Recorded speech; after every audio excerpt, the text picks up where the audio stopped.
नमस्कार दोस्तों, मेरा नाम अनिल राजपुरोहित है और आज मैं आपके सामने प्रेजेंट कर रहा हूँ इन्वेस्टमेंट के बेहतरीन प्लान के बारे में। क्या आप एक ऐसा इन्वेस्टमेंट देख रहे हैं जहाँ पर आपको हाई रिटर्न मिले? क्या आप एक ऐसा इन्वेस्टमेंट देख रहे हैं जहाँ पे आपको इंश्योरेंस बेनिफिट भी मिले? क्या आप एक ऐसा इन्वेस्टमेंट देख रहे हो जहाँ पे आपको जो रिटर्न मिले वो टैक्स फ्री मिले, कोई long term capital gain tax नहीं लगे और म्यूचुअल फंड की तरह आपको रिटर्न भी मिले? क्या आप चाहते हो कि आपको एटीसी का टैक्स बेनिफिट भी मिले? क्या आप चाहते हो कि 5 साल के बाद अगर आपको पैसों की ज़रूरत हो तो बिना लोन लिए आप वो पैसे निकाल सकते हो? क्या आप चाहते हो कि पूरा पैसा निकालने की सुविधा हो 5 साल के बाद कभी भी? तो इस तरीके का इन्वेस्टमेंट प्लान को लेकर के मैं आज आपके सामने प्रेजेंट कर रहा हूँ।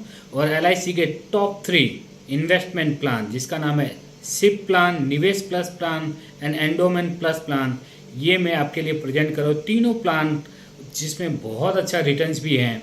और एक जानकारी के लिए बताऊं कि जैसे कि आप क्रिकेट के फ़ैन हो तो तेंदुलकर ने जब डेब्यू किया था 1989 में और जब तेंदुलकर रिटायर हुए थे 2013 में, उस समय अगर आपने हर साल 1-1 लाख रुपए का इन्वेस्टमेंट किया होता उनके साथ में, तो उनके रिटायरमेंट के समय आपकी पॉकेट में आपका रिटायरमेंट कॉर्पस 3 करोड़ या उससे ज़्यादा होता। तो आज अगर तेंदुलकर रिटायर हो गए तो आज भी आप अपनी रिटायरमेंट प्लानिंग कर सकते हैं शुभमन गिल के साथ में। जब शुभमन गिल रिटायर करे तब आपका कॉर्पस करोड़ों रुपए में आपको मिले रिटायरमेंट के तौर पे। तो आज ही आप इन्वेस्टमेंट करना शुरू करिए और ये वीडियो देखिए, आपके लिए बहुत ही हेल्पफुल रहेगा। अगर वीडियो पसंद आए तो मेरा YouTube channel Anil Rajpur FFS को लाइक करें, शेयर करें, सब्सक्राइब करें।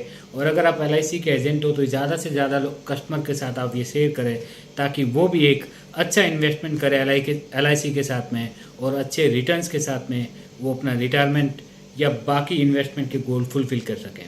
Thank you so much. यहाँ मैं शॉर्ट में बता रहा हूँ, आगे मैंने डिटेल में एक्सप्लेन किया हुआ है कि LIC के जो इन्वेस्टमेंट है उन इन्वेस्टमेंट में आपको 4 फंड मिलते हैं इन्वेस्टमेंट के लिए: balance fund, bond fund, growth fund and secure fund. Growth fund की बात करूँ इस प्लान में तो ये 2 मार्च 2020 में 10 रुपये के NAV के साथ लॉन्च हुआ था और अभी 28 सितंबर 2023 के दिन उसकी NAV है 17 रुपये 33 पैसे। अगर इसका रिटर्न निकाला जाए कंपाउंडिंग रिटर्न तो 16.62% का रिटर्न बैठता है टैक्स फ्री। ये ग्रोथ फंड की बात कर रहा हूँ मैं।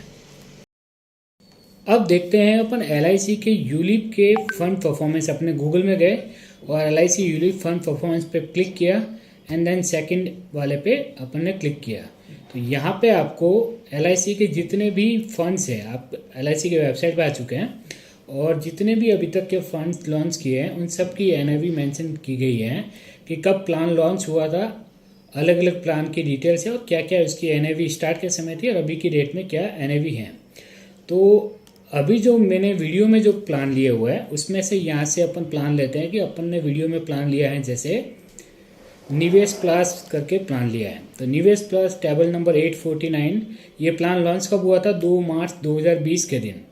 ये balance fund, bond fund, discontinue fund, growth and secure fund की रिटर्न्स के बारे में। जैसे ग्रोथ फंड की अपन बात करें तो ये NAV 10 रुपये थी मार्च 2020 में। अभी इसकी NAV बढ़कर 17 रुपये 33 पैसे हो गए हैं। यानी कि 10 रुपये का अगर आपने इन्वेस्टमेंट किया होता 2020 में तो आज सितंबर 2023 में आपका 17 रुपये हो जाता।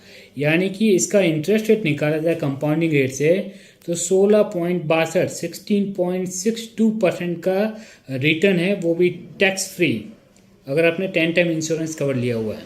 तो 16.62% का रिटर्न्स के भी प्रोडक्ट अवेलेबल है। अगर आप सिक्योर फंड में जाते हैं तो आप 10 रुपये की NAV 13 रुपये हो चुकी है, बॉन्ड फंड में सिर्फ 11.46 है, बैलेंस फंड में 15 है। तो अब आप किस तरीके के रिस्क में जाना चाहते हैं? आप हाई रिस्क हाई रिटर्न देखना चाह रहे हैं या बैलेंस रिटर्न देखना चाह रहे हैं या सेफर साइड जाना चाह रहे हैं? आप यहाँ से रिटर्न से अनुमान लगा सकते हैं कि आपके लिए कौन सा बेटर रहेगा।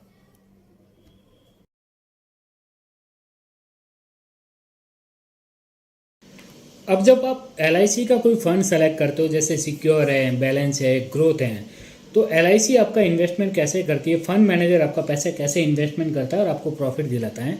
फॉर एग्जांपल मैंने यहाँ पे लिया हुआ है, वो मैंने ग्रोथ फंड का एग्जांपल लिया है और ये एज ऑन 31 अगस्त 2023 के समय की डिटेल्स है कि उस समय किस तरीके से आपका इन्वेस्टमेंट हो रहा था। कि ये फंड जो ग्रोथ फंड है ये 2 मार्च 2020 के समय लॉन्च हुआ था 10 रुपये की एनएवी से। अभी एनएवी जो 31 अगस्त को कितनी थी, 17.15। यहाँ पे आप देखेंगे इक्विटी में कितना पैसा जा रहा है, मनी मार्केट में कितना जा रहा है, डेब्ट फंड में कितना जा रहा है। टोटल 5,468 करोड़ रुपए का AUM है ग्रोथ फंड के अंतर्गत, जिसमें इक्विटी में 3,206 करोड़ रुपए का इन्वेस्टमेंट होता है, मनी मार्केट में शॉर्ट टर्म के लिए 489 करोड़ का इन्वेस्टमेंट होता है और डेब्ट फंड में 1,765 करोड़ रुपए का इन्वेस्टमेंट होता है आपके ग्रोथ फंड में से। तो ग्रोथ फंड में एसेट एलोकेशन कैसे होता है, इक्विटी में 40 से 80% तक जा सकता है, डेब्ट में 20 से 60% तक रख सकते हैं और मनी मार्केट में 0 से 40% तक का इन्वेस्टमेंट कर सकते हैं। ये डिसीजन कौन लेता है, फंड मैनेजर। फंड मैनेजर कौन है ग्रोथ फंड में LIC के लिए, मिस सुप्रिया साहवान। ये फंड मैनेज करते हैं पूरे 5,468 करोड़ रुपए का और वो डिसाइड करते हैं कि आपका इन्वेस्टमेंट कौन कौन सी कंपनी में जाएगा। जैसे टॉप 10 कंपनी की बात करें तो रिलायंस इंडस्ट्री में LIC ग्रोथ फंड में 4.55% इन्वेस्ट करती है, इन्फोसिस में 4.04% इन्वेस्टमेंट करती है, ICICI बैंक में 3.93% का इन्वेस्टमेंट होता है, बैंक ऑफ बड़ौदा में इन्वेस्टमेंट होता है, HDFC bank, Tata consultancy, Kotak Mahindra bank, Bharti Airtel, Larsen and Turbo, Hindustan Unilever और बाकी अदर कंपनियों में 25% का जाता है। तो इक्विटी में कितना इन्वेस्टमेंट कर रहे हैं, 58.72% का जो इन्वेस्टमेंट है वो इक्विटी में जा रहा है। और इक्विटी में कौन कौन सी कंपनी में जा रहा है, कितना कितना परसेंटेज जा रहा है, ये मिस सुप्रिया साहवान डिसीजन लेती हैं। और डेब्ट फंड में कितना इन्वेस्टमेंट जाता है और गवर्नमेंट सिक्योरिटीज़ में कितना कितना परसेंटेज तक जाता है, यहाँ पे मेंशन किया गया है। कॉरपोरेट बॉन्ड में इस ग्रोथ फंड में कोई इन्वेस्टमेंट नहीं जा रहा है, फिक्स डिपॉजिट में कोई इन्वेस्टमेंट नहीं जा रहा। तो डेब्ट फंड में जा रहा है 32% का इन्वेस्टमेंट, मनी मार्केट में जा रहा है 8% का, टोटल 100% अपना यहाँ पे इन्वेस्टमेंट हो गया है। और यहाँ पे आप देखेंगे कि कौन कौन से सेक्टर में आपका इन्वेस्टमेंट होता है। फॉर एग्जांपल बैंकिंग सेक्टर में जो आपका इन्वेस्टमेंट होता है वो 26.62% का इन्वेस्टमेंट होता है। कंप्यूटर कह दो या सॉफ्टवेयर कह दो, उसमें 16.72% का इन्वेस्टमेंट होता है। FMCG में आपका 9.85% का इन्वेस्टमेंट होता है। ऑयल एंड गैस में आपका 8.29% इन्वेस्टमेंट होता है। ऑटोमोबाइल में 6% तक है। फाइनेंशियल सेक्टर में 5.79% है। टेलीकॉम में 4.66% है। फार्मा में 4% है। बाकी सेक्टर में 13.59% है। तो आप जान सकते हैं कि कौन से सेक्टर में आपका ज़्यादा इन्वेस्टमेंट हो रहा है, कौन सी कंपनी में इन्वेस्टमेंट हो रहा है, कितना फंड आ रहा है, कितने लोग इसमें इन्वेस्टमेंट कर रहे हैं। तो ये ग्रोथ फंड की पूरी डिटेल है। तो इसी तरीके से फंड मैनेजर आपका पैसा अच्छे से मैनेज करते हैं और आपको अच्छे से रिटर्न देते हैं। जैसा कि मैंने बताया 16.62% का रिटर्न्स बैठ रहा है ग्रोथ फंड में LIC के।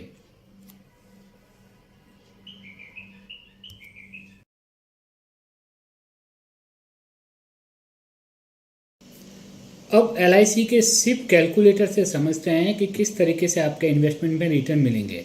सपोज आपने 1 लाख रुपए का इन्वेस्टमेंट किया सालाना, 15 साल के लिए आपने इन्वेस्टमेंट किया, 15 साल के लिए आपने प्रीमियम भरा और जो रिटर्न जैसे कि ग्रोथ फंड में मिल रहा है अपने को 16.62% का, तो आपका जो पैसा बनेगा वो 4वें साल पे अगर आपका पैसा बन जाएगा 5,96,000, 8वें साल पे आपका पैसा बन जाएगा 17 लाख, 12वें साल पे आपका पैसा बन जाएगा 37,40,000 और 15वें साल पे आपका पैसा बन जाएगा 63,40,000। तो आपने 15 लाख रुपए भरे, 15वें साल पे आपको मैच्योरिटी मिलेगी 63,40,000 रुपये की, अगर अपने को इसी तरीके से 16.62% का रिटर्न्स आता है। सपोज 16% का रिटर्न नहीं आया, सिर्फ 12% की रिटर्न्स आ गया, तो भी आपको 15 लाख रुपए के सामने 48,80,000 रुपये मिल जाएंगे। तो इस तरीके से यहाँ आप देख सकते हैं। अगर आप इन्वेस्टमेंट टाइम बढ़ा देते हैं कि सपोज मैं 25 साल के लिए इन्वेस्टमेंट करना चाहता हूँ और 25 साल ही प्रीमियम भरना चाहता हूँ और 12% का भी रिटर्न मिला, तो आपको 1,49,00,000 रुपये मिल जाएंगे। और यहाँ पे आप देखिए 5वें साल पे 7,12,000 है, 10वें साल पे 19 लाख है, 15वें साल पे 48 लाख रुपए हैं। इस 48 लाख रुपए में से अगर आपको पैसे निकालने भी है तो आप पार्शियल विड्रॉ कर सकते हैं। आफ्टर 5 ईयर के बाद आपको पार्शियल विड्रॉल करने की फ्लेक्सिबिलिटी होती है, तो ज़रूरत पड़े तो बिना लोन लिए आप पैसा निकाल सकते हैं। और सपोज यहाँ पे मुझे 16.62% का रिटर्न मिल जाता 25 साल के लिए, तो आप सरप्राइज हो जाओगे, आपका पैसा 25 लाख के सामने 3,21,00,000 रुपये हो जाएगा। इसे बोलते हैं पावर ऑफ कंपाउंडिंग, इसे बोलते हैं पावर ऑफ शेयर मार्केट। तो अगर आपका ऑब्जेक्टिव इन्वेस्टमेंट है, अगर आपका ऑब्जेक्टिव है रिस्क लेने की एबिलिटी है, तो आप इस तरीके के प्लान में ज़रूर इन्वेस्टमेंट करिए, जहाँ पे आपको इंश्योरेंस कवर भी मिलता है, हाई रिटर्न्स भी मिलता है, LIC जैसी ब्रांडेड कंपनी है जहाँ भारत सरकार की सोवरेन गारंटी है, और इसके साथ में आपको टैक्स फ्री मैच्योरिटी भी मिलता है। यूलिप में 2.5 लाख रुपये तक का इन्वेस्टमेंट टैक्स फ्री आता है। कोई म्यूचुअल फंड की तरह long term capital gain tax नहीं लगता है। तो आप ये प्लान बेहतरीन प्लान है, आप सही तरीके से इन्वेस्टमेंट करिए। अगर मार्केट नीचे जा रहा है तो आपके पास शिफ्ट करने के लिए अलग अलग फंड्स भी होते हैं।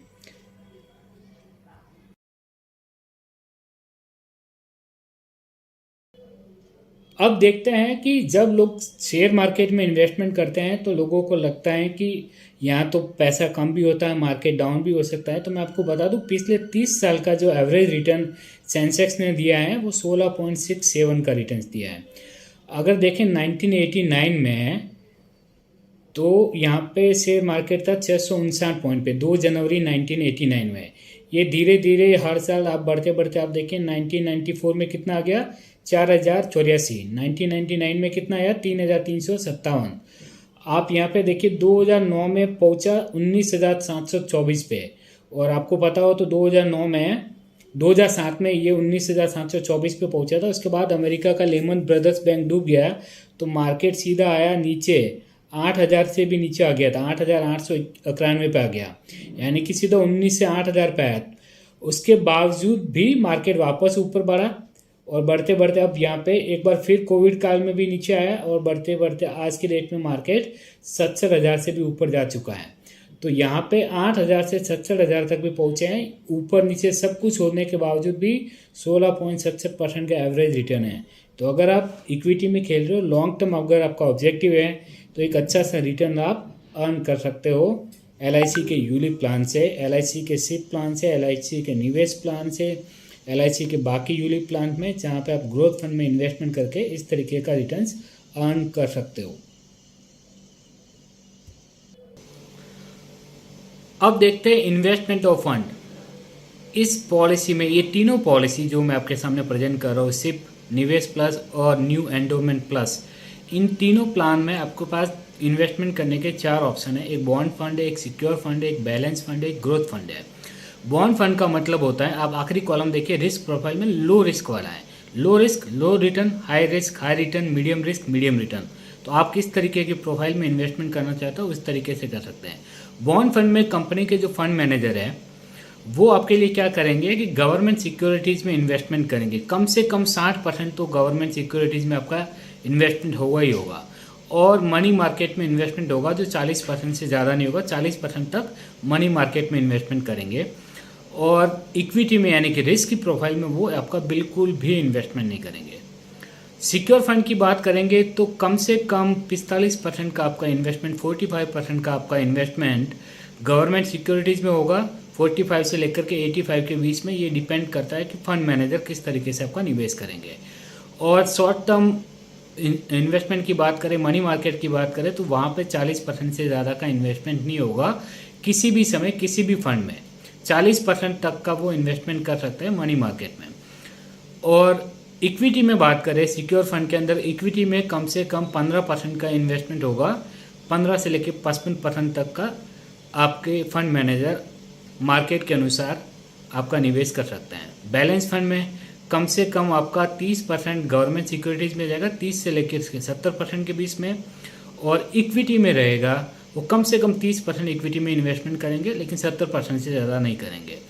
ग्रोथ फंड में आपका कम से कम 20% ही रहेगा जो अपना गवर्नमेंट सिक्योरिटीज़ में होगा, 60% से ज़्यादा वो इन्वेस्टमेंट यहाँ पे नहीं करेंगे। लेकिन इक्विटी में कम से कम 40% से लेकर के 80% तक का इन्वेस्टमेंट आपका ग्रोथ फंड में इक्विटी में जा सकता है। 40 से 80 के बीच में कम से कम 40% तो इन्वेस्टमेंट इक्विटी में होगा ही होगा।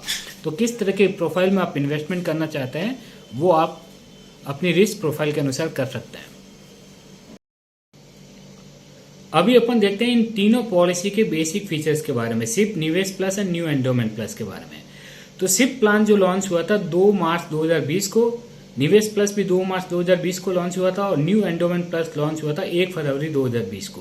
प्रीमियम पेमेंट टर्म की बात करें तो सिप प्लान में आपको रेगुलर प्रीमियम भरना है, यानी कि जितने साल का आपका पॉलिसी टर्म है उतने साल तक आपको प्रीमियम पे करना है। निवेश प्लस में सिंगल प्रीमियम पॉलिसी, आपको एक ही प्रीमियम भरना है और पॉलिसी टर्म आप सेलेक्ट कर सकते हैं। न्यू एंडोमेंट प्लस में आपको रेगुलर प्रीमियम का ऑप्शन है, यानी कि जितने साल का आपका पॉलिसी टर्म होगा उतने साल तक आपको प्रीमियम भरना है। एंट्री एज की बात करें तो 90 डेज तक का व्यक्ति यानी कि बच्चे के लिए आप पॉलिसी परचेज कर सकते हैं। 90 डेज मिनिमम एंट्री एज है तीनों ही पॉलिसी में। मैक्सिमम एंट्री एज की बात करें तो सिप प्लान में 65 साल का व्यक्ति पॉलिसी ले सकता है। निवेश प्लस प्लान में ऑप्शन 1 में 70 ईयर तक का व्यक्ति पॉलिसी ले सकता है और ऑप्शन 2 में 35 साल तक का व्यक्ति ये पॉलिसी परचेज कर सकता है। ऑप्शन 1 का मतलब है जहां पे आपका एनुअल प्रीमियम का 1.25 गुना इंश्योरेंस मिलता है और ऑप्शन 2 का मतलब है जहां एनुअल प्रीमियम का 10 गुना इंश्योरेंस कवर मिलता है। न्यू एंडोमेंट प्लस प्लान में आपकी जो मैक्सिमम एंट्री एज रहेगी वो 50 साल तक रहेगी।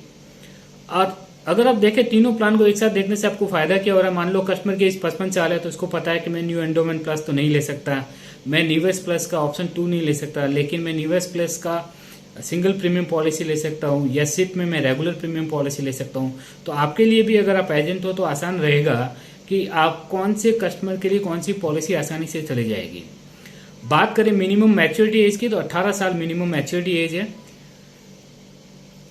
अगले फीचर देखें तो मैक्सिमम मैच्योरिटी एज है जो सिप में 85 ईयर तक का रहेगा। निवेश प्लस में ऑप्शन 1 में 85 है और ऑप्शन 2 में 50 साल तक पॉलिसी मैच्योर हो जाएगी व्यक्ति की एज होने पर, 50 साल होते ही। न्यू एंडोमेंट प्लस में 60 ईयर पे मैक्सिमम मैच्योरिटी एज दी गई है। बात करें पॉलिसी टर्म की तो 10 साल से लेकर 25 साल तक का आप पॉलिसी टर्म सेलेक्ट कर सकते हो कि आपको 10 साल प्रीमियम भरना है, 10 साल तक पॉलिसी चलाना है, 10वें साल पे मैच्योरिटी चाहिए, मिल जाएगी। 11 साल, 12 साल, 13, 14, 15, 20, 22, 25 तक आप कोई सा भी premium payment term and policy term select कर सकते हैं सिप प्लान में। निवेश प्लस में आपको ऑप्शन 1 में 10 साल से लेकर के 25 साल का ऑप्शन दिया गया है कि आप 10 से लेकर 25 के बीच में कोई सा भी आप पॉलिसी टर्म सेलेक्ट कर सकते हैं। लेकिन अगर आपकी उम्र 25 साल तक है, ऑप्शन 2 की बात करूं तो आप 10 से 25 साल तक की पॉलिसी टर्म ले सकते हैं। अगर आपकी उम्र 26 साल से 30 साल के बीच में ऑप्शन 2 में तो आप 10 से 20 साल का ही पॉलिसी टर्म ले सकते हैं। और अगर आपकी उम्र 31 से 35 के बीच में है ऑप्शन 2 में तो आप मैक्सिमम 10 साल का पॉलिसी टर्म ले सकते हैं। न्यू एंडोमेंट प्लस की बात करें तो 10 साल से लेकर 25 साल का पॉलिसी टर्म सेलेक्ट कर सकते हैं आपकी नीड के अकॉर्डिंग। बेसिक सम एश्योर्ड की अगर बात करें कि बीमा कितना गुना मिलेगा आपके एनुअल प्रीमियम का, तो सिप प्लान में आपको 55 साल तक की अगर आपकी एज है तो आपके प्रीमियम का 10 गुना इंश्योरेंस मिलेगा और 55 साल से अगर ज्यादा का आपकी उम्र है तो आपके प्रीमियम का सालाना प्रीमियम का 7 गुना इंश्योरेंस कवर मिलेगा। निवेश प्लस की बात करें तो ऑप्शन 1 में आपके प्रीमियम का 1.25%, लाख का मतलब 1.25 लाख का इंश्योरेंस मिलेगा और ऑप्शन 2 में 10 गुना इंश्योरेंस मिलेगा, यानी कि लाख का 10 लाख इंश्योरेंस कवर मिलेगा। न्यू एंडोमेंट प्लस की बात करें तो आपको 10 गुना इंश्योरेंस कवर मिलेगा आप जो एनुअल प्रीमियम पे करेंगे उसका। Date of commencement of risk मतलब आपका बीमा कवर कब से शुरू होगा। तीनों ही पॉलिसीज में अगर मान लो कोई 90 डेज के बच्चे की पॉलिसी परचेज कर लेते हैं तो 2 साल की उम्र होगी उनकी, तब से इंश्योरेंस कवर शुरू होगा। लेकिन अगर 8 साल या उससे ज़्यादा का व्यक्ति की एज है तो पहले दिन से इंश्योरेंस कवर शुरू हो जाएगा। बात करें कि कौन कौन से फंड अवेलेबल है तो तीनों ही पॉलिसी में आपको 4 फंड दिए गए हैं, bond fund, secure fund, balance fund and growth fund. अब बात करते हैं स्विचिंग की। स्विचिंग एक बहुत ही इंपॉर्टेंट फीचर होता है अगर आप अपना फंड वैल्यू अच्छे से ग्रोथ करना चाहते हैं। इसको मैं डिटेल में एक्सप्लेन करता हूं। और ये जो स्विचिंग है आप एक फंड से दूसरे फंड में साल में 4 बार फ्री ऑफ कॉस्ट बिना 1 रुपये दिए आप इसको स्विच कर सकते हैं कि आपका ग्रोथ फंड में है, मार्केट नीचे जा रहा है, आपको बॉन्ड फंड में जाना है या सिक्योर फंड में जाना है, आप जा सकते हो। सिक्योर फंड से वापस आपको बैलेंस फंड में जाना है, जा सकते हो। आपको 50% बैलेंस फंड में रखना है, 50% सिक्योर फंड में रखना है, रख सकते हो। आपको 100% ग्रोथ फंड में रखना है, रख सकते हो। डिपेंड अपॉन योर चॉइस, आप कौन से फंड में कितना % पैसा रखना चाहते हो आप रख सकते हैं। और साल में 4 बार स्विचिंग फ्री रहेगी। स्विचिंग से आप कैसे पैसा ज्यादा बना सकते हैं या टूटते हुए मार्केट में कैसे लॉस होने से बच सकते हैं, आइए समझते हैं। अब आप भी सोच रहे होंगे ये स्विचिंग होता क्या है, इसके बेनिफिट क्या होते हैं, स्विचिंग कैसे वर्क करता है, ये 4 अलग अलग कंपनी ने फंड दे दिए, इसका मायने क्या है, कैसे प्रॉफिट एंड लॉस होगा। एक एग्जांपल से समझाता हूँ। फॉर एग्जांपल आप यहाँ पे देखिए, आप देखेंगे करीब दिसंबर 2007 के समय 20,000 पे मार्केट था, या आप देखेंगे यहाँ पे आपको 19,000 दिखेगा नवंबर में 2007 में। और मार्केट 2000 यहाँ पे देखिए आप 2009 मार्च में देखिए 8,800 के आसपास आ गया। 27 फरवरी 2009 को मार्केट 8,800 पे आ गया 19,000 से टूट के, यानी कि 53% मार्केट नीचे आया। तो अब दो व्यक्ति हैं, राम और श्याम। राम ने 1 लाख रुपए इन्वेस्टमेंट किया हुआ था और श्याम ने भी 1 लाख रुपए इन्वेस्टमेंट किया था। राम ने स्विचिंग नहीं किया तो उसका सीधा ही 1 लाख का अगर 53% टूट गया तो 47,000 रुपये यहाँ पे हो गए। लेकिन श्याम ने स्विचिंग कर लिया तो स्विचिंग में सिक्योर या बॉन्ड फंड में चले गए, जहाँ पे उसको सिर्फ 4 या 5% रिटर्न मिला। तो श्याम का एंड ऑफ द ईयर कितना फंड हुआ, लाख रुपए से नीचे नहीं गया, वो 1,05,000 पे रहा। लेकिन राम 47,000 पे आ गया। अब अगले साल आप देखिए वापस फरवरी में आप जाकर के देखेंगे 2010 में, तो आपको मार्केट दिखेगा 16,000 पे, यानी कि मार्केट 8,000 से 16,000 पे गया, 8,000 रुपये वापस करीब बढ़ गया। तो यहाँ पे ग्रोथ हुई मार्केट में 81% की ग्रोथ ली मार्केट ने। तो अब राम का पैसा 47,000 से 81% का ग्रोथ लेकर के बन गया 85,000। लेकिन श्याम का पैसा जो उन्होंने स्विच वापस इक्विटी में कर लिया, ग्रोथ फंड में कर लिया, तो उनका पैसा कितना बढ़ा, 1,05,000 के ऊपर 81, यानी कि 1,90,000। तो दोनों का इन्वेस्टमेंट 1-1 लाख रुपए था। दूसरे साल पे एक का करीब 85 था और एक का 1,90,000 था। तो कितना डिफरेंस हो सकता है स्विचिंग के माध्यम से, कि कब मार्केट नीचे जा रहा हो तो डेब्ट फंड में जाना है, बॉन्ड फंड में जाना है, मार्केट ऊपर जा रहा है तो ग्रोथ फंड में जाना है, कब मार्केट में बैलेंस फंड में जाना है। इस तरीके से स्विचिंग से आप ज़्यादा बेनिफिट ले सकते हैं। ये लाख रुपए का एग्जाम्पल लिया, मान लो 10 लाख होता है तो यहाँ पे 4,70,000 ही होते हैं और यहाँ पे 8-9 लाख होते हैं, जबकि दूसरे कस्टमर के कितने हो जाते हैं, करीब करीब 19 लाख के आसपास। तो एक बहुत बड़ा डिफरेंस क्रिएट हो जाता है बड़े फंड वैल्यू में, किस तरीके से आप स्विचिंग कर सकते हैं। दूसरा, अगर आप क्रिकेट के फैन हो तो एक जानकारी के लिए बता दूं, तेंदुलकर ने अपना इंडिया के लिए डेब्यू किया था नवंबर 1989 में। तब मार्केट हुआ करता था 740-678 के आसपास, और उन्होंने रिटायरमेंट करा 24 साल के बाद 14 नवंबर 2013 को। मैंने वो मैच लाइव देखा भी था। तो उस समय मार्केट क्या पे कहाँ पे था, नवंबर 2013 में, तब शेयर मार्केट हुआ करता था 20,281 पे। तो जिस व्यक्ति ने तेंदुलकर के डेब्यू पे 680 रुपये के आसपास में इन्वेस्टमेंट किया था, उसका पैसा 20,000 हो गया। तो अगर ये रिटर्न आया करीब 18% के आसपास। तो अगर आपने तेंदुलकर के साथ में अपना रिटायरमेंट प्लानिंग किया होता ना, 1-1 लाख रुपए सालाना 24-25 साल के लिए भर लेते हैं, तो 25 साल में आपका पैसा 16.62% से भी बढ़ता, तो 3,21,00,000 रुपये हो जाता। तो 3,21,00,000 के साथ आप भी तेंदुलकर की तरह रिटायरमेंट ले सकते थे। अब तेंदुलकर तो नहीं खेल रहे हैं, आज की डेट में मार्केट काफ़ी अप है, 63-65 पे हैं। शुभमन गिल अच्छे फॉर्म में, आप शुभमन गिल के साथ में रिटायरमेंट लीजिए। 20-25-15 जितने साल के लिए आप इन्वेस्टमेंट करना चाहते हैं, तो आप भी उनके साथ रिटायर हो सकते हैं। जब वो रिटायर होंगे आप भी रिटायर होइए बड़े कॉर्पस के साथ में। तो आपकी फाइनेंशियल प्लानिंग आप इस तरह से कर सकते हैं, स्विचिंग आप इस तरीके से कर सकते हैं। अब देखते हैं बाकी के ऑप्शन। सेटलमेंट ऑप्शन तीनों ही प्लान में अवेलेबल है, मतलब मैच्योरिटी पे नॉमिनी के पास में ये अधिकार है कि वो एक साथ में पैसा लेना चाहते हैं या टुकड़ों में पैसा लेना चाहते हैं। वो सेटलमेंट ऑप्शन तीनों ही पॉलिसीज में अवेलेबल है। लोन, क्योंकि ये equity based market based plan है, तो यहाँ पे लोन की फैसिलिटीज तीनों ही प्लान में अवेलेबल नहीं है, और ना ही इस पॉलिसी में आपको टॉपअप यानी कि अतिरिक्त प्रीमियम एडिशनल टॉपअप करवाने की ऑप्शन भी नहीं दिए गए। मैच्योरिटी पे आपको क्या मिलेगा, मार्केट के अनुसार फंड जैसा परफॉर्मेंस करेगा, आपकी जो फंड वैल्यू रहेगी वो आप ले सकते हैं मैच्योरिटी पे।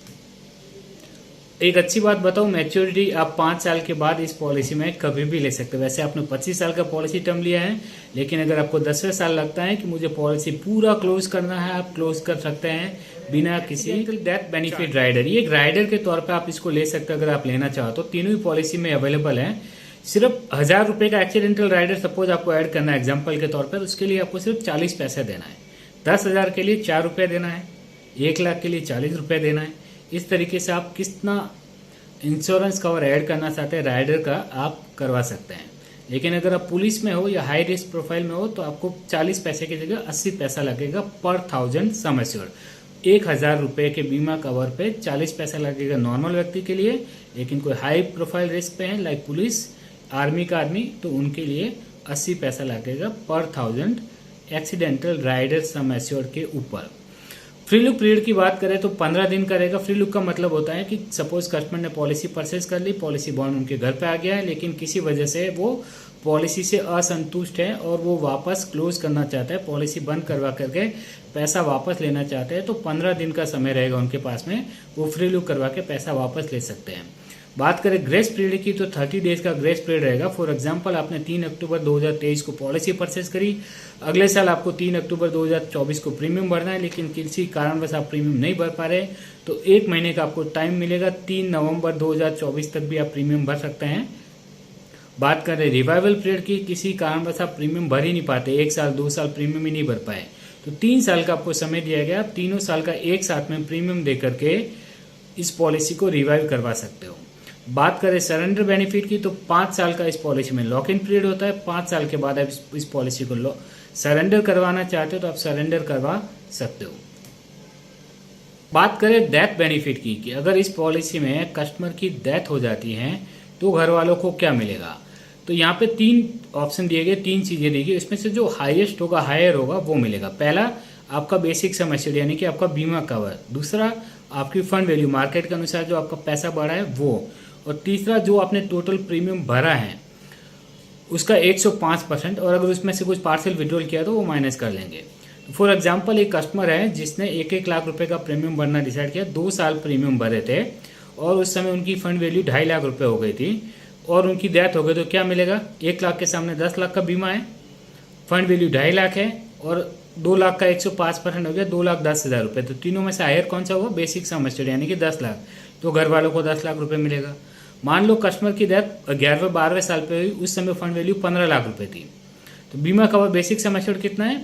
10 लाख, फंड वैल्यू कितनी है? 15 लाख, टोटल प्रीमियम उन्होंने कितना भरा है? मान लो 10 साल में 10 लाख का 105% हो गया 10,50,000, तो तीनों में से हाईएस्ट कौन सा है? 15 लाख फंड वैल्यू, तो फंड वैल्यू घर वालों को मिल जाएगा 15 लाख रुपए। बात करें मिनिमम प्रीमियम की तो सिप प्लान में एनुअल मोड में अगर आप पॉलिसी लेते हो तो 40,000 का मिनिमम प्रीमियम है। अगर आप 6 महीने का प्रीमियम भरते हो तो 22,000 का प्रीमियम मिनिमम है। क्वार्टरली प्रीमियम भरते हो तो 12,000 रुपये का प्रीमियम भरना पड़ेगा, और मंथली मोड में अगर आप पॉलिसी परचेज करते हो तो 4,000 रुपये का आपको प्रीमियम भरना पड़ेगा। और मैक्सिमम प्रीमियम की कोई लिमिट नहीं, आप लाख, 10 लाख, 50 लाख जो भी आप अमाउंट भरना चाहे आप भर सकते हैं। अगर आप मंथली मोड में पॉलिसी लेते हो तो आपको ECS रजिस्टर्ड करवाना मैंडेटरी होगा, नच मैंडेटरी रहेगा। निवेश प्लस की बात करें तो सिंगल प्रीमियम पॉलिसी है, यहाँ पे आपको मिनिमम इन्वेस्टमेंट का जो अमाउंट रहेगा वो 1 लाख रुपए रहेगा। न्यू एंडोमेंट प्लस की बात करें तो एनुअल मोड में 20,000 रुपये से आप पॉलिसी ले सकते हैं, सेमी एनुअल मोड में 13,000 में ले सकते हैं, क्वार्टरली मोड में 8,000 और मंथली मोड में 3,000 से ये पॉलिसी ले सकते हैं। तो इसी तरीके से कंपैरिजन से भी आपको समझ में आ गया कि कोई कस्टमर मिला जिसको 20,000 रुपये इन्वेस्टमेंट करना है तो आपको पता है कि आप न्यू एंडोमेंट प्लस दे सकते हैं। किसी कस्टमर को 40-50 हज़ार रुपये से इन्वेस्टमेंट करना है तो आपको पता है कि आप न्यू एंडोमेंट प्लस भी दे सकते हैं, सिप भी दे सकते हैं। किसी को सिंगल प्रीमियम में इन्वेस्टमेंट करना है तो आपको पता है कि आप निवेश प्लस दे सकते हैं। तो इस तरीके से इस वीडियो में आपको कंपैरिजन से ये फ़ायदा हो जाएगा कस्टमर को भी, और अगर आप LIC के एजेंट हो, अभिकर्ता हो, फाइनेंशियल एडवाइजर हो तो उनको भी।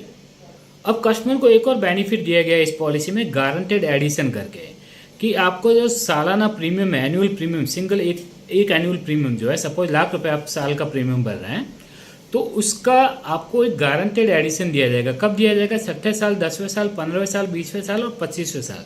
सपोज एक कस्टमर ने 25 साल का पॉलिसी टर्म परचेज करा है, सिप में है, तो 6ठे साल पे उनको 1 लाख का 5% 5,000 रुपये उनके फंड वैल्यू में एडिशनल ऐड हो जाएगा। 10वें साल पे 10,000 ऐड होगा, 15वें साल पे 15,000 ऐड होगा, 20वें साल पे 20,000 और 25वें साल पे 25,000 रुपये एक एडिशनल गारंटेड एडिशन के तौर पे उनको मिलेगा। निवेश प्लस में कितना मिलेगा? 6ठे साल पे 3%, देन 4%, 5%, 6%, 7% आप देख सकते हैं, ये आपको निवेश प्लस में मिलेगा। न्यू एंडोमेंट प्लस में गारंटेड एडिशन का ऑप्शन। बात करें लिक्विडिटी की, पार्शियल विड्रॉल की, कि सपोज आपने पॉलिसी परचेज करी है, लाख रुपए प्रीमियम भर रहे हैं, 25 साल की अपने पॉलिसी टर्म सेलेक्ट करी है और 10वें साल तक आपने 10 लाख रुपए भर दिए और फंड वैल्यू हो गई है 15 लाख रुपए। अब घर पे आपको 10वें साल पे 3 लाख रुपए की ज़रूरत पड़ गई, तो आपको लोन लेने की ज़रूरत नहीं है। आप 3 लाख रुपए इस पॉलिसी में से निकाल सकते हो बिना किसी लोन लिए, कंपनी को वापस चुकाना भी नहीं है। तो ये लिक्विडिटी है, पार्शियल विड्रॉल, आप पैसा निकाल सकते हो। तो ये फैसिलिटी कैसे अवेलेबल है? सिप प्लान में छठे से 10वें साल के बीच में आप अपने फंड वैल्यू का 20% निकाल सकते हैं।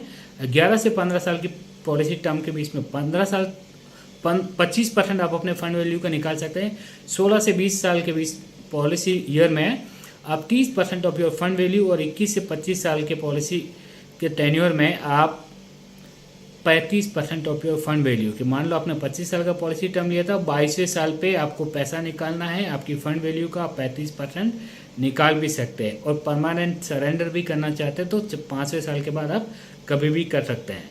तो सरेंडर आप तभी करिए जब आपको वाकई ज़रूरत हो या प्रीमियम नहीं भर पा रहे हो या कोई बड़ा रीज़न हो, नहीं तो आप शॉर्ट टर्म के लिए पार्शियल विड्रॉल करिए, बाकी पैसे को ग्रोथ करने दीजिए।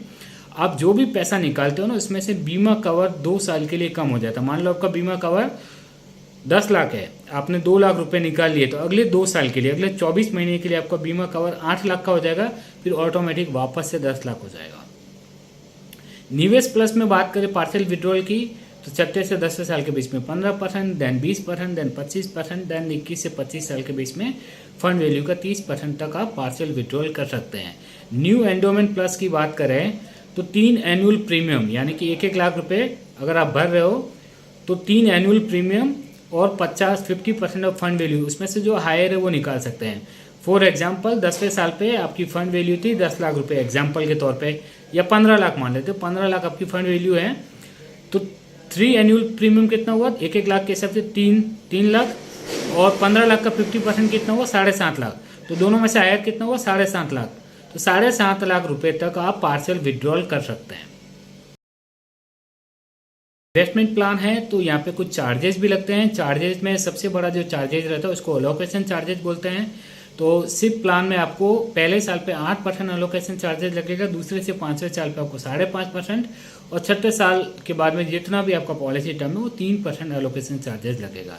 निवेश प्लस सिंगल प्रीमियम है तो एक ही बार लगेगा 3.5%, और न्यू एंडोमेंट प्लस में पहले साल 7.5% है, दूसरे से 5वें साल के बीच में 5% है, और उस छठे साल के बाद से या छठे साल एंड ऑनवर्ड्स आपको 3% का एलोकेशन चार्जेस लगेगा। चार्जेस की मोर्टेलिटी चार्जेस मतलब बीमा का चार्जेस, इंश्योरेंस कवर का चार्जेस 1,000 रुपये पे आपको क्या चार्ज बनता है। जैसे सिप प्लान में अगर आपकी एज 25 साल है तो 1,000 रुपये के बीमा पे आपको ₹1.23 का चार्ज लगता है मोर्टेलिटी का। तो इस तरीके से आप मल्टीप्लायर में जा सकते हैं और कितना आपका मोर्टेलिटी चार्ज होगा वो देख सकते हैं। एज 35 पे ₹1.60, 45 के एज पे ₹3.59। अगर आपकी एज 50 साल है तो ₹6.18, अगर आपकी एज 60 साल है तो ₹14.42 लगते हैं मोर्टेलिटी चार्जेस। तो आप देख सकते हैं कि कौन सी एज पे कितना चार्जेस मोर्टेलिटी लगेगा। एक अच्छी जानकारी के लिए बता दो कि सिप प्लान में जो भी आपका मोर्टेलिटी चार्जेस लगेगा वो आपको रिफंड कर दिया जाएगा पॉलिसी के एंड में। दूसरा एक और चीज़ बता देता हूँ कि इन तीनों ही प्लान में जो आपका मोर्टेलिटी चार्जेस लगता है वो सम एट रिस्क पे लगता है। सम एट रिस्क का मतलब होता है बीमा कवर माइनस फंड वैल्यू, बाकी बचा उसके ऊपर ही लगता है। फॉर एग्जांपल आपका बीमा कवर 10 लाख है, आपकी फंड वैल्यू 5 लाख है, तो 10 lakh minus 5 lakh equals to 5 lakh. तो 5 लाख का जो बीमा कवर है उसी पर आपका मोर्टेलिटी चार्जेस लगेगा। मान लो आपकी फंड वैल्यू 10,10,000 रुपये हो गई तो आपके बीमा कवर 10 लाख से ज़्यादा हो गई तो अब आपको मोर्टेलिटी चार्जेस नहीं लगेगा। अदर चार्जेस की बात करें तो एफएमसी चार्जेस जो है फंड मैनेजमेंट के जो चार्जेस है जो मिस साहवान जो लेंगी वो सिप प्लान में, बाकी तीनों सिप प्लान में आपको 1.3% ऑफ फंड वैल्यू, निवेश प्लस में भी 1.35% ऑफ फंड वैल्यू, चारों ही प्लान जो ऑप्शन है ग्रोथ है या बॉन्ड है या बैलेंस है या सिक्योर, सब में आपको 1.35% लगेगा एफएमसी चार्जेस। लेकिन न्यू एंडोमेंट प्लस में अच्छी बात है कि 0.7% ही लग रहा है। ये अक्रॉस इंडस्ट्री में मेरे हिसाब से 0.7 ग्रोथ फंड में कोई भी नहीं लेता, सब इससे ज़्यादा ही लेते हैं। तो यहाँ पे ये एफएमसी चार्जेस काफ़ी कम है न्यू एंडोमेंट प्लस में। स्विचिंग चार्जेस 4 स्विचिंग आपको फ्री में मिलेगा, जो मैं आपको बता चुका स्विचिंग कैसे होता है। 4 स्विचिंग फ्री होता है। इससे ज़्यादा भी स्विचिंग करने की जरूरत पड़े तो सिर्फ आप 100 रुपये दे करके आप स्विचिंग कर सकते हैं। 100 रुपये मतलब किसी को देना नहीं है, आपके यूनिट कम हो जाएंगे। मान लो आपके एक यूनिट की NAV 25 रुपये हैं तो 4 यूनिट आपके कैंसिल हो जाएंगे। पार्शियल विड्रॉल का चार्जेस भी आपके सिर्फ 100 रुपये हैं, यानी कि वो सेम आपके यूनिट कैंसिल हो जाएंगे, आपको किसी को देना नहीं है।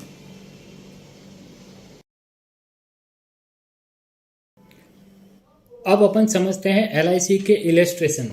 तीनों ही प्रोडक्ट SIP, सिप कह दो, SIIP, निवेश प्लस और एंडोमेंट के तीनों ही प्लान के मैं इलस्ट्रेशन एक्सप्लेन करता हूँ कि LIC का लोगो लगा हुआ है, ओरिजिनल इलस्ट्रेशन है, benefit illustration LIC plan number 852 unit link policy premium है, रेगुलर प्रीमियम आपको यहाँ पे पढ़ना है। यहाँ पे कस्टमर की एज मैंने लिए 35 साल, प्रीमियम पेमेंट टर्म और पॉलिसी टर्म मैंने लिया है 25 साल का। एंड यहाँ पे मैंने ग्रोथ फंड सेलेक्ट किया, जैसे कि ग्रोथ फंड में आपने देखा कि किस तरीके से रिटर्न आता है। आपका जो प्रीमियम है वो मैंने 1 लाख रुपए रखा है, उसके सामने 10 लाख रुपए का आपका इंश्योरेंस कवर रखा है। तो यहाँ पे अभी ग्रोथ फंड में कितना रिटर्न आ रहा है, 16.62 का एक्चुअल रिटर्न्स। लेकिन as per the IRDA norms यहाँ पे आपको 4% और 8% की टेबल दिखाना मैंडेटरी होता है। तो किस तरीके से ये वर्क करेगा वो मैं आपको एक्सप्लेन कर लेता हूँ। जैसे फॉर एग्जांपल यहाँ पे अपन ने 8% की टेबल से समझते हैं कि 8% की टेबल है, कस्टमर 1-1 लाख रुपए भर रहा है, रेगुलर प्रीमियम भर रहा है, प्रीमियम अलोकेशन चार्जेज वगैरह सब मेंशन है, मोर्टेलिटी चार्जेज आप यहाँ पे देखिए, बीमा का चार्जेज ये हर साल कम होता हुआ दिखेगा। क्यों? क्योंकि मोर्टेलिटी चार्जेज LIC के प्लान में लगता है सम एट रिस्क पे। सम एट रिस्क का मतलब क्या हुआ कि मान लो 10 लाख का आपका बीमा कवर है और 5 साल में आपका देखो फंड वैल्यू बढ़ करके कितना हो गया, फंड वैल्यू यहाँ पे 5.5 लाख। तो अभी जो कंपनी के ऊपर रिस्क कितना रहा, 10 में से 5.5 चला गया तो 4.5 लाख। तो 4.5 लाख पे मोर्टेलिटी लगा, शुरू में पूरे 10 लाख पे लग रहा था। तो इस तरीके से जैसे ही 10 लाख से ऊपर चला जाएगा फंड वैल्यू, यानी कि आपका इंश्योरेंस से ज़्यादा चला गया, तो आपका FMC जो मोर्टेलिटी चार्जेज है वो यहाँ पे 0 नजर आएगा। क्योंकि सम एट रिस्क, कंपनी के ऊपर अभी कोई रिस्क नहीं है, क्योंकि बीमा था 10 लाख रुपए और फंड वैल्यू 10 लाख से ज़्यादा होगी, तो विच एवर इज हायर है वही मिलता है। तो मोर्टेलिटी चार्जेज यहाँ पे आपके रिड्यूस होते मिलते हैं। दूसरा है कि सिप वाले प्लान में आपको मोर्टेलिटी चार्जेज रिफंड मिलते हैं, इसलिए आप कॉलम नंबर 14 देखेंगे तो रिफंड ऑफ मोर्टेलिटी चार्जेस का कॉलम मिलेगा। यहाँ पे and of the policy term में 7,642 रुपये जो भी आपके मोर्टेलिटी के कटे थे वो आपके फंड वैल्यू में ऐड कर दिए जाएंगे। ठीक है। और इसमें क्या देख सकते हैं यहाँ पे कि आपको गारंटेड एडिशन मिलता है। गारंटेड एडिशन एनुअल प्रीमियम का, जैसे यहाँ पे आपको देखिए 5% मिल रहा है, यहाँ 10% मिल रहा है, यहाँ 15% मिल रहा है, यहाँ 20% मिल रहा है एंड देन 25% मिल रहा है। ये भी आपके फंड वैल्यू में ऐड होते जाएंगे। तो गारंटेड एडिशन भी आपके लिए ऐड होता हुआ रहेगा। और एंड ऑफ द टर्म 25वें साल पे एज पर 8% अगर रिटर्न्स बैठता है, fund value end of the year 15वें कॉलम पे देखेंगे तो 58,90,000 दिखेगी, जबकि 4% पे तो 33 दिखेगी। लेकिन एक्चुअल रिटर्न कितना बैठ रहा है, 3-3.5 करोड़। जैसा कि अपन ने देखा कि 16% का अगर रिटर्न बैठता है तो 3.5 करोड़ तक भी रिटर्न जाता है अगर इस तरीके से। तो यहाँ इस टेबल को फाइनल नहीं माना जाए, क्योंकि ये एक सिर्फ सैम्पल एग्जाम्पल होता है as per the IRDA norms in ULIP policies. Guaranteed policies होती तो वहाँ पे गारंटेड लिखा हुआ था, 4 और 8% नहीं होता, तो वो बात अलग है। लेकिन यूलिप में क्योंकि मार्केट कितना रिटर्न्स देगा वो मार्केट के परफॉर्मेंस, फंड के परफॉर्मेंस पे डिपेंड करता है। तो फंड परफॉर्मेंस अभी अपन ने देखे किस तरीके से रिटर्न्स बैठ रहा है, तो उस तरीके से आपके रिटर्न्स बैठ सकते हैं। दूसरा अपन देखते हैं कि सिप प्लान में यहाँ पे प्रीमियम 25 साल की जगह मैंने 10 साल प्रीमियम भरने का रखा है, 10 साल का पॉलिसी टर्म रखा है, 1 लाख रुपए का प्रीमियम भर रहे हैं। ग्रोथ फंड ही मैंने ऑप्शन लिया हुआ है। तो इसी तरीके से आप देख सकते हैं कि आपको 10वें साल पे मैच्योरिटी चाहिए तो भी आप ले सकते हैं, बेस्ड ऑन मार्केट परफॉर्मेंस कितना आपका रिटर्न्स बैठेगा। अब बात करते हैं हम LIC निवेश प्लस प्लान की। 849 टेबल नंबर है, यूनिट लिंक प्लान है, सिंगल प्रीमियम ये प्लान है। यहाँ पे आप देखिए 1 साल के लिए प्रीमियम भरा, 10 साल पे मैच्योरिटी आप चाहते हैं। सम एश्योर्ड आपने रखा है 50 लाख का, यानी कि 10 टाइम इंश्योरेंस कवर रखा है मैंने। ऑप्शन नंबर 2 मैंने सेलेक्ट किया जहाँ 10 टाइम इंश्योरेंस कवर होता है। तो 5 लाख के सामने 50 लाख का बीमा हो गया आपका।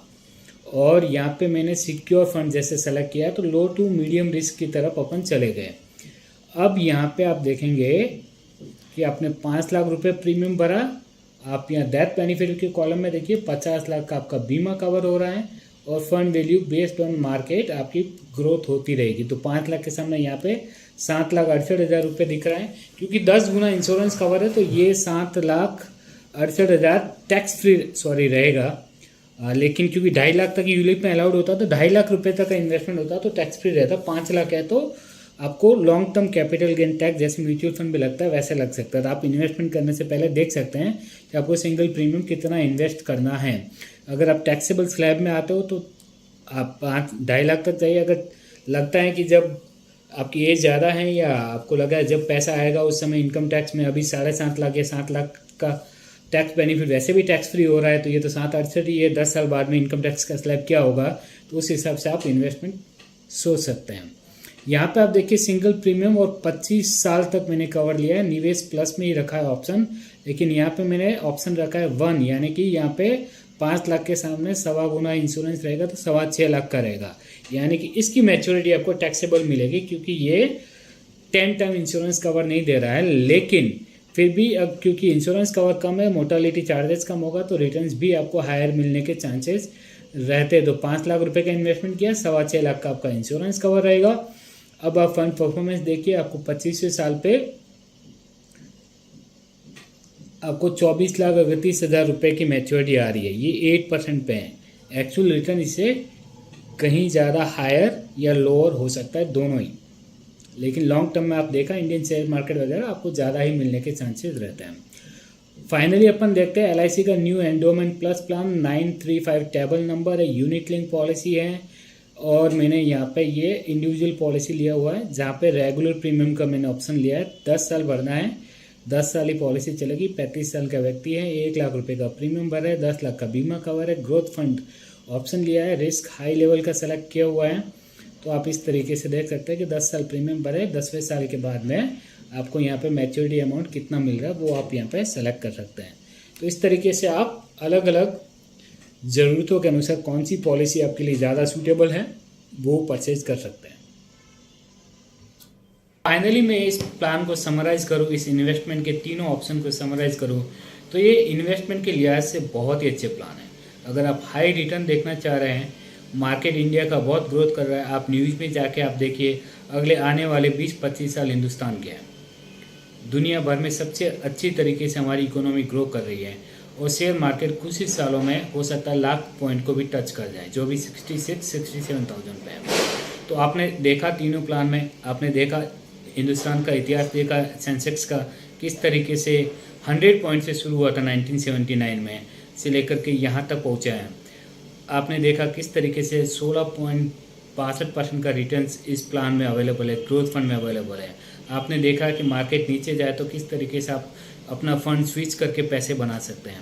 आपने देखा कि सारे इन्वेस्टमेंट पे जो रिटर्न्स है 2.5 लाख रुपए तक का यूलिप में अगर आप निवेश करते हैं तो वो टैक्स फ्री आता है, यानी कि इसकी मैच्योरिटी भी आपको टैक्स फ्री मिलेगी। कोई long term capital gain tax नहीं देना है, बीमा कवर भी मिलेगा, इनकम टैक्स की धारा 80C में भी आपको टैक्स बेनिफिट मिल रहा है। 3 प्लान का कंपैरिजन आप सिंगल प्रीमियम पॉलिसी भी ले सकते हो। आपको 10 साल भर के 10 साल पे मैच्योरिटी चाहिए या 25 साल तक का इन्वेस्टमेंट करना है, आप अपनी ज़रूरत के हिसाब से कर सकते हैं। आपके पास में लिक्विडिटी है, 5 साल के बाद में पैसे निकालना है, आप निकाल रहे हो बिना लोन लिए, कंपनी को वापस चुकाना भी नहीं है। 5 साल के बाद अगर आप पूरा पैसा सरेंडर भी पॉलिसी करना चाह रहे हो तो वो ऑप्शन भी आपको दिया गया है। तो इस तरीके से आपको अगर कोई भी LIC एजेंट मिले और आपको इन्वेस्टमेंट में ये वीडियो पसंद आया हो, कोई सा भी प्लान परचेज करना हो, हिंदुस्तान के किसी भी LIC एजेंट से आप ये पॉलिसी परचेज कर सकते हैं। LIC की ब्रांच में जाकर आप परचेज कर सकते हैं। अगर आप मुझसे ये पॉलिसी परचेज करना चाहते हो तो अनिल राजपुरोहित 9909403412 पे आप कॉन्टैक्ट कर सकते हैं। और अगर मेरा वीडियो पसंद आया हो तो सबसे पहले अपना यूट्यूब ओपन करिए, वहाँ पे लिखिए अनिल राजपुरोहित FFFS, वहाँ मेरा दिखेगा चैनल, उसको सब्सक्राइब करें, लाइक करें, इस वीडियो को जितने लोगों के साथ शेयर करें उतने कस्टमर के साथ भी शेयर करें, उनको भी बेनिफिट होगा। और मेरा यूट्यूब चैनल अवश्य लाइक शेयर एंड सब्सक्राइब करें। Thank you so much. जय हिंद।